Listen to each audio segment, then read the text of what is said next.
Hahanguin natin ang mabuting balita sa Ebanghelyo ni San Mateo, Kabanatang 23, mga talatang 13 hanggang 22. Noong panahong iyon, sinabi ni Jesus, "Saban ninyo mga eskriba at mga parisiyo, mga mapagpaimbabaw, hinahadlangan ninyo ang mga tao upang hindi sila mapagharian ng Diyos. Ayaw na ninyong pasakop sa paghahari ng Diyos, hinahadlangan pa ninyo ang ibig pasakop.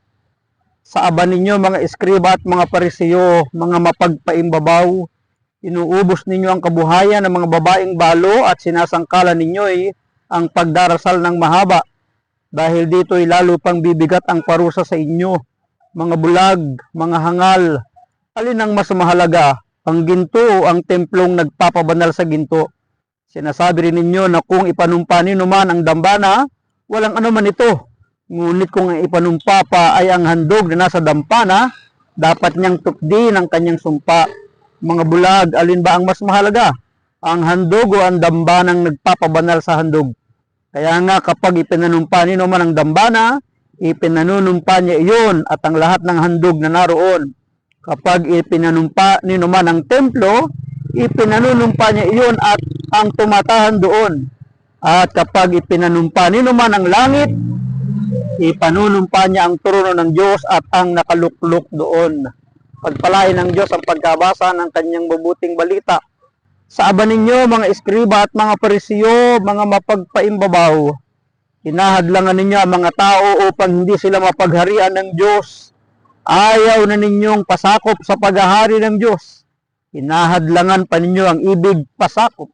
Ito'y mga katagaan ng ating Panginoong Yesus laban sa mga naglilingkod sa templo, ang mga parisiyo, saserdote at mga eskriba, na tinutuligsa niya sapagkat sila ang nagiging sagabal, hadlang, balakid, kinatitisuran ng mga taong ibig na mapagharian ng Diyos.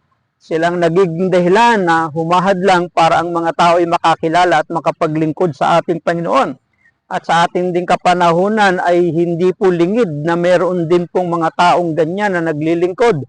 Sa pag-aakala nilang sila'y naglilingkod, ngunit maraming natitisod at napapahamak pa ng dahil sa kanila. Binanggit ni Jesus ang maraming pagkukunwari at pagpapaimbabaw ng mga parisiyo.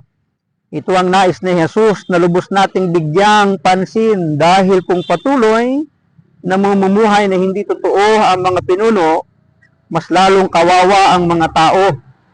Hangad niyang punahin upang maitama ang kamalian at maging tapat sa misyon na maglapit ng tao sa Diyos. Maglapit ng tao sa kaligtasan. Dapat tayo nagiging kasangkapan para ang tao ay mailapit natin sa Diyos. Mailapit natin sa paghahari ng Diyos. Iwasan nawa natin na sa pamamagitan natin ay maraming mawala, maraming mawalay, maraming manghina, maraming tumalikod. Dapat tayo ang nag-aakay sa kanila para sila makalapit sa ating Panginoon. Ang Ebanghelyo ay paanyaya rin sa lahat na maging totoo sa pananampalataya. Dahil may mga pagkakataon na may mga taong umaasa sa atin bilang mga nakatatanda. Hindi lang sa edad kundi nakatatanda sa iglesia sa pananampalataya. Ibig sabihin may impluensya tayo at bilang mga anak ng Diyos, nararapat lamang na impluensyahan natin ang iba ng ating mga kabutihan. So sa pamamagitan natin, makikita yung ningning at liwanag at sa pamamagitan natin, naiinganyo sila na maglingkod, sumamba sa Diyos na ating pong pinaglilingkuran. Ipagdasal natin ang mga namumuno, ang mga naglilingkod na maging tapat at buhay sa paglilingkod bilang buhay ng mga mananampalataya.